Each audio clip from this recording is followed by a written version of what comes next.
पूर्व प्रसंग में तृणावर्त के वध को जो है वो प्रसंग चल रहे है वामे कुछ भाग पे सुबोधिनी जी की पंक्ति इनको कल लापन भयो। आज भी वहीं से आगे चलनो है, जहाँ जहाँ कहीं हमको कहनी होंगी पंक्तियां उनको कहते भय आगे अपन चलेंगे। कल या स्थल पे कुछ पंक्तियां ये कारिकान की रह गई हैं, उनको भी जो है वो थोड़ा सो या ठिकाने कह देना चाहिए।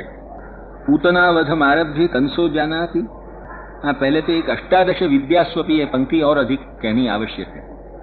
अष्टादश विद्यास्वपि भगवतो देहो नास्ति इति ज्ञापयितुम् एकदैव गुरुत्वं लघुत्वं च उच्यते। या पंक्ति को अवश्य कुछ कह देनी चाहिए, नहीं तो या ठिकाने कोई अनर्थ निकाल सके। अतएव जहां भी कोई को भी अनर्थ निकालने को स्वल्प भी अवकाश हो, वहां ठिकाने तो पूर्ण विवरण पूर्वक कहना चाहिए, ये हमारा आग्रह है। अतएव ये स्थल भी एक ऐसा है कि जहाँ ठिकाने से कोई अनर्थ निकालने वालों निकाल सके। अतएव या को भी जो है वो कुछ थोड़ी चर्चा करनी आवश्यक। जैसे नमः परस्मै पुरुषाय भूयसे सदुद्भवस्थान निरोध लीला, यह ठिकाने एक पंक्ति आना है और वो पंक्ति अपन को ये बता रहे हैं कि अशरीरस्य विष्णोः पुरुष शरीर स्वीकार सर्गा। अशरीरस्य विष्णोः पुरुष शरीर स्वीकार सर्गा, माने विष्णु जो है वो अशरीर है, वह अशरीर विष्णु को पुरुष शरीर स्वीकार जो है वो सर्ग है। वहां जैसो अनर्थ निकल सके है ऐसो ही या स्थल पर भी निकल सके। अष्टादश विद्यास्वपि भगवतः देहो नास्ति। महाप्रभु जी क्या कहें कि 18 विद्यान में, या मैं सभी आ गए हूं, अष्टादश विद्या में सभी चीज आ जाए तो अष्टादश विद्यास्वपि भगवतः देहो नास्ति, माने 18 विद्यान के भीतर भगवान को देह नहीं कहो। अतएव देह नहीं कहो यो जो कही तो कोई अनर्थ निकालने वालों हो, क्योंकि दुनिया में अनर्थ निकालने वाले की कमी नहीं है। अनर्थ निकालने वाले की दुनिया में कोई कमी हो ये बात नहीं है। अनर्थ निकालने वाले जो हैं वो बहुत विपुल मात्रा में आजकल मिले हैं, कोई जो है वो कम मात्रा में मिलते हो ये बात नहीं। अर्थ कहने वाले कम मात्रा में मिलेंगे, अनर्थ कहने वाले बहुत विपुल मात्रा में चाहिए, इतने ढेर के ढेर। बाकी लिए जो है वो यूं समझो कि वाह बाजार में तेजी आवे ही नहीं है, इतनो माल को स्टॉक पड़े रहे कि मंदी ही रहे ठिकाने तेजी आवे ही नहीं, इतनो माल को स्टॉक है। अनर्थ कहने वाले वाह अनर्थ सु बच के और सदर्थ को श्रवण करने को लाभ मिल जाए, माने समझनो कि कोई भगवान की दया। अतएव अनर्थ को जहां जहां अवकाश हो वहां दबानो चाहिए। आज ही अनर्थ कहने वाले नए पैदा हो यो भी नहीं है, अनर्थ कहने वाले पहले सु जो है वो पैदा होते ही चले आए हैं। और जा दिन सु बुद्धावतार भयो है, महाप्रभु जी स्वयं कहें कि बुद्धावतारे तु अधुना हरऊ तद वशगा सुराः नाना मतानि विप्रेषु भूत्वा कुर्वन्ति मोहनम। वो भी ब्राह्मणन में पैदा होके अनर्थ कहने के लिए सब तैयार हो, क्योंकि बुद्धावतारे तो अधुना, जा बखत बुद्ध को अवतार भयो है वा बखत बुद्धावतारे तो अधुना हरऊ। अब मालिक एक काम करने के लिए आवे तो नौकरन को आना ही पड़े बाबा, ये निश्चित नियम। मालिक एक काम करने के लिए जब उतर तो हो तो वह बखत नौकरन को भी वो काम करना ही पड़े। बुद्धावतारे तु अधुना हरऊ, माने श्री हरि ने जा बखत अब बुद्धावतार धारण कियो तो भगवान के अंडर में जो रहने वाले जो सुराहा माने जो जितने देवता हैं उनने भी कियो कि अरे अपनो मालिक ही अब ये काम कर रहे हो तो अपन को भी करना चलो। तो नाना मतानी माने विप्रेषु भूत्वा, ब्राह्मणन में पैदा होके नाना मत पैदा कर करके मोहनं कुर्वन्ति, अंततो गत्वा मोह को फैला रहे हैं। यथा कथंचित कृष्णस्य भजनम वारयन्ति, यथा कथंचित कृष्ण भजन को निवारण करने को प्रयास करें। ऊपर से बड़े बड़े कृष्ण चिल्लावेंगे, कहें हमको ब्रह्म रुचे नहीं है, हमको कृष्ण रुचे है, यो सब कहेंगे, कोई एकाध व्यक्ति की मैं बात नहीं कहूँ जो अपनी अभी बात भई वाके लिए, परंतु जो है वो बात क्या कि यूं बड़े चिल्लावेंगे कि हमको कृष्ण को ही नाम मजा आवे है, हमको जो है वो हमको ब्रह्म ब्रह्म से मजा नहीं है, और जो ब्रज में सुख है वो ये सब बातें करेंगे, किंतु नाना मतानि विप्रेषु भूत्वा कुर्वन्ति मोहनम यथा कथंचित कृष्णस्य भजनम वारयन्ति। कोई रीतसु भी कृष्ण भजन निवारण करने को प्रयास करेंगे। लक्ष्य में आई कि नहीं? ऊपर सु कृष्ण कृष्ण चिल्लाते जाएंगे, हे कृष्ण करेंगे, सब कुछ करेंगे, किंतु भीतर सु उनको हृदय वही होएगो कि ये तो साकार ब्रह्म है, आरोपित ब्रह्म है, सगुण है, मिथ्या है, या में जो है वो कुछ तथ्य नहीं है, ये तो एक स्थूलारुंधति है, शाखा है चंद्र को देखने की, या जात को जो है वो उनको ब्रेन बराबर काम करते रहेगो, और जो है वो अंततो गत्वा मानेंगे यही बात को कि जो है वो परम सत्य परमार्थ सत्य जो हो तो वो निर्गुण निराकारी है, कि जाकू जो है वो हम लोग शशशृंग माने हैं, वह शशशृंग को वे लोग जो है वो निर्गुण निराकार परम सत्य मानेंगे, जो कोई प्रमाण सुसिद्ध वस्तु नहीं है। मैं तुमको यही के लिए पहले अक्षर ब्रह्म को कुछ प्रकार बता चुके हूं कि अपने यहाँ को अक्षर भी वाढंग को निराकार नहीं है, ये सब मैं तुमको 2-3 दिन पहले बहुत कुछ अक्षर ब्रह्म को स्वरूप में मैं कह चुके हूं। अतएव यथा कथंचित कृष्णस्य भजनम वारयन्ति। जब एक आदमी को बैठ जाए कि परम सत्य परमार्थ तो निर्गुण निराकार है, तो व्यावहारिक सत्य उपासनार्थ मात्र या को अध्यारोप किया जाए वह ब्रह्म के ऊपर, ये जा बखत लोकन को मालूम पड़ जाए तो जो अनुराग है वो स्वाभाविक अनुराग विनष्ट हुए बिना रहे नहीं, अथवा तो फिर वो स्वाभाविक अनुराग को खींच खींच के जबरदस्ती लानो पड़े, नहीं आवे मन सु, क्योंकि दिखे कि ये तो मिथ्या है, फिर भी उपासना तो अभी मेरी जब तक उपासना की दशा है तब तक तो मोको यही को मानना चाहिए, या जातसु जबरदस्ती व अंतःकरण पे करनी पड़े। स्वाभाविक अनुराग की जो एक धारा बहती हो वो धारा बहनी तो बंद हो ही जाए। स्वाभाविक अनुराग धारा तो तभी बह सके कि जब वाकु परम सत्य परात्पर तत्व माने, तब बह सके, वाके बिना कभी भी जो है वो बह नहीं सके। लक्ष्य में आई कि नहीं? वो परम सत्यता की भावना के बिना, वो परमानुराग की भावना वह ठिकाने कभी भी स्थिर नहीं रह सकेगी। जहाँ ठिकाने मिथ्यात्व भान आयो वहाँ कुछ न कुछ भीतर हेयता की बुद्धि आई जाएगी कि व्यावहारिक दशा तक या को संबंध है ही, जबरदस्ती मानना पड़ेगा। आखिर तो परमार्थ में तो वही निर्गुण निराकार तत्व मिलेगो। ये तो अंतरात्मा में जरूर एक भावना उठेगी, और वही भावना जो है वो भक्ति की, स्नेह की, प्रेम की, सबकी जो है वो महाबाधक भावना हो, तो वो भावना है लक्ष्मण। अतएव अनर्थ करने वाले आज ही पैदा भय हो ये बात नहीं है। अनर्थ करने वाले बड़े वर्षन सु पैदा हैं, और यही सु महाप्रभु जी को कहना पड़ो कि विप्रेषु भूत्वा माने अनिषिद्धम वेशम आश्रित्य ब्राह्मणन में पैदा हो के और फिर वे मोहन करें। यथा कथंचित विप्रेषु भूत्वा, वही कह रहे हैं कि बुद्धावतारे तू अधुना हरऊ।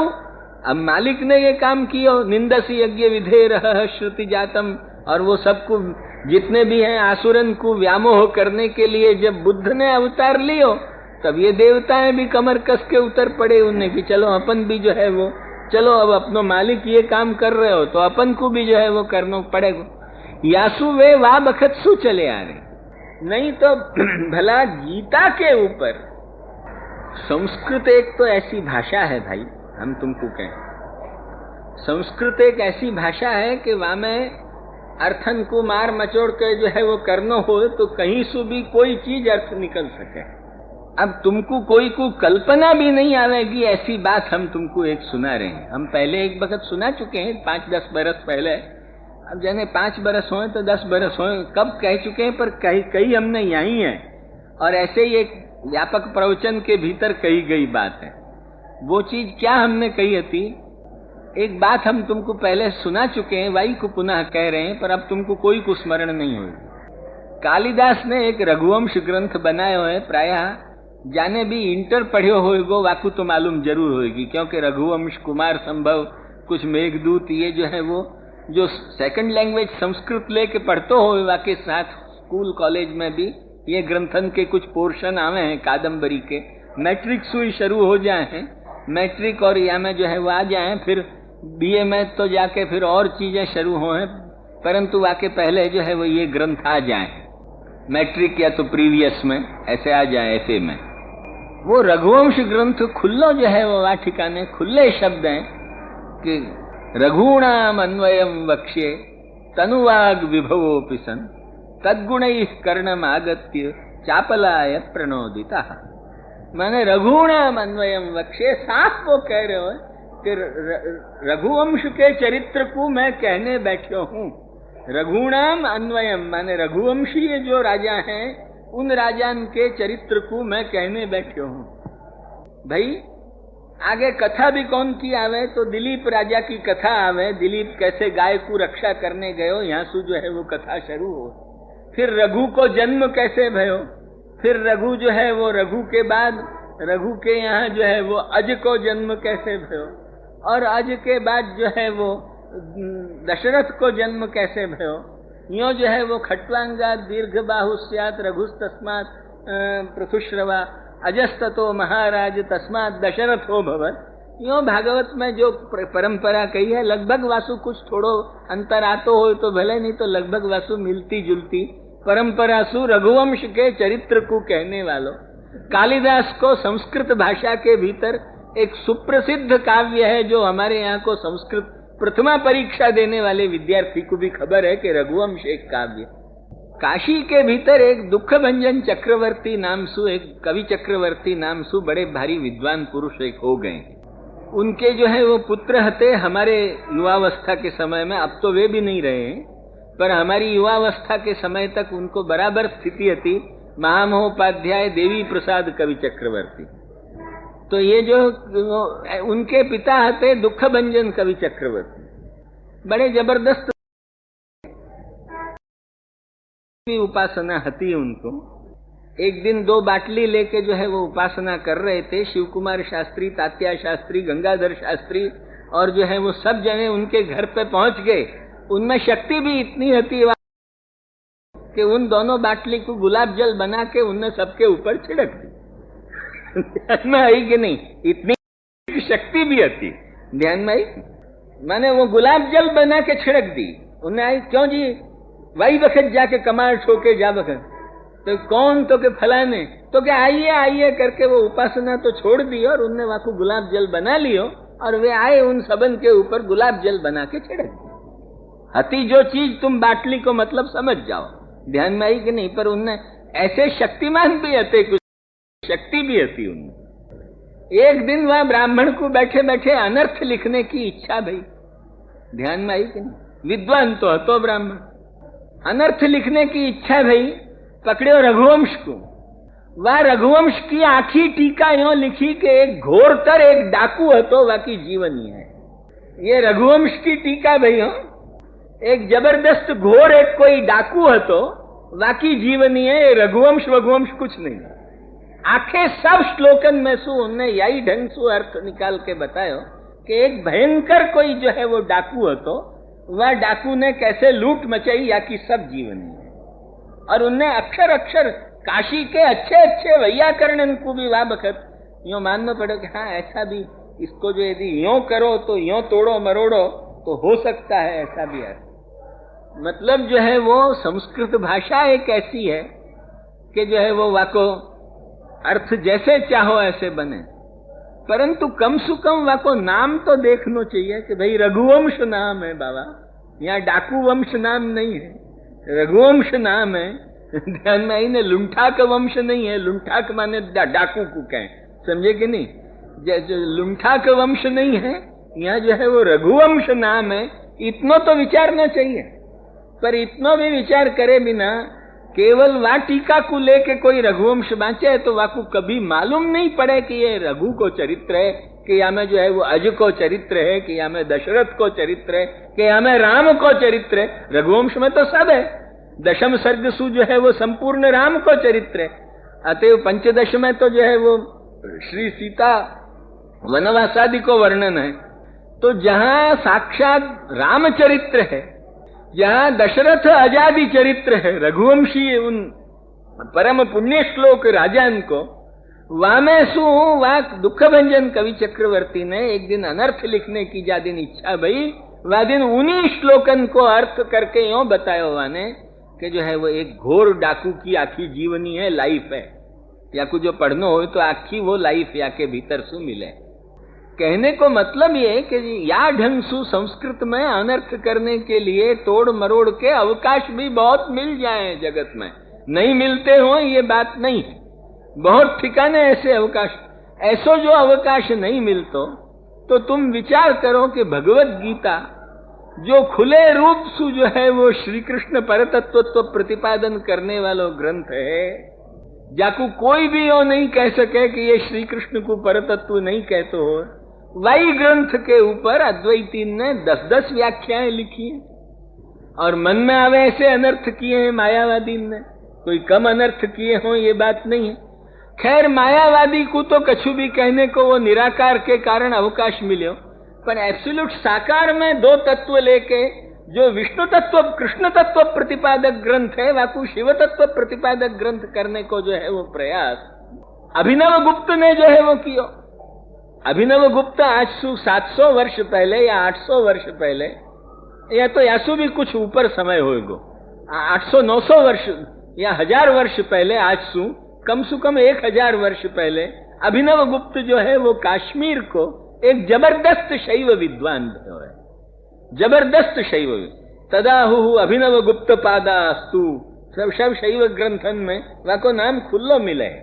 खास करके ये जो है वो आज तुम ये कई नाम बांटते होंगे, कौल कौल यो नाम आवे है, हाँ, तो वो कौल नाम जो आवे है ना, वो कौल क्या है, वो कौल मत है। कौल एक शाक्तन को शैवन को मत है, वह कौल दर्शन को नाम है कुल दर्शन, वह को नाम ही है कुल। वो कुल दर्शन को मानने वाले जो शाक्त और शैव हैं उनको नाम है कौल। ये कौल को जो है वो अपभ्रंश होके आज अमुक कौल महेश कौल फलानो कौल अमुक कौल, ये जो कौल नाम भय हैं, ये नेहरू वंश कौल वंश ये सब काश्मीरी वंश है ब्राह्मणन के। तो ये जो कौल है वो कौल माने क्या, वो कुल दर्शन को मानने वालों। शैवन के वहां 3 संप्रदाय थे आज से 1000 वर्ष पहले या तो 1500 वर्ष पहले कश्मीर में शैवन के 3 संप्रदाय बड़े प्रसिद्ध थे, एक कुल दर्शन, एक क्रम दर्शन और एक प्रत्यभिज्ञा दर्शन। इन तीनों संप्रदायों में अभिनव गुप्त को बहुत बड़ा स्थान है, साधारण स्थान नहीं है। वह अभिनव गुप्त की छापी भई व्याख्या निर्णय सागर में तुमको मिले है गीता में। गीता के जो निर्णय सागर में जो 8 टीका की व्याख्या निर्णय सागर कोलभाट लैन में जो प्रेस है, वह निर्णय सागर प्रेस की जो गीता जो 8 टीका की मिले है वह में अभिनव गुप्त की व्याख्या है। और वह अभिनव गुप्त ने आखी गीता में सु शिव पर तत्व है ये सिद्ध किया ध्यान भाई, क्योंकि वो अनर्थ लक्ष्मी ने सदर्थ नहीं, खाली वो शब्दन को इतने व्यामोहक शब्दन को लिखने कि जिन शब्दन को लिखने से आदमी को मालूम पड़े कि या को अर्थ यही होना चाहिए, इतनी उनकी वो जबान में ताकत है। जैसे एक बैरिस्टर की जबान में ताकत हो कि मन में आवे सच्चे को झूठो झूठे को सच्चो, वो करे है कोर्ट में, ऐसे ही जो है वो विद्वत समुदाय में वो जबान की ताकत सो वे लोग कर जाए। पर जा वक्त कोई जबरदस्त परीक्षक पीछे पड़े है तब वो एक एक अक्षरन को जो है वो संभाल के वह ठिकाने बता सके है कि देखो कहाँ गड़बड़ करिए, कहाँ गड़बड़। अब जा ठिकाने खुल्लो जो शब्द आवे है कि परम ब्रह्म परम धाम पवित्रम परमम भवान, वह ठिकाने भी जो आदमी खींच तान के निकालतो हो कि शिव पर तत्व है तो वह को नाम अनर्थ नहीं तो और क्या है।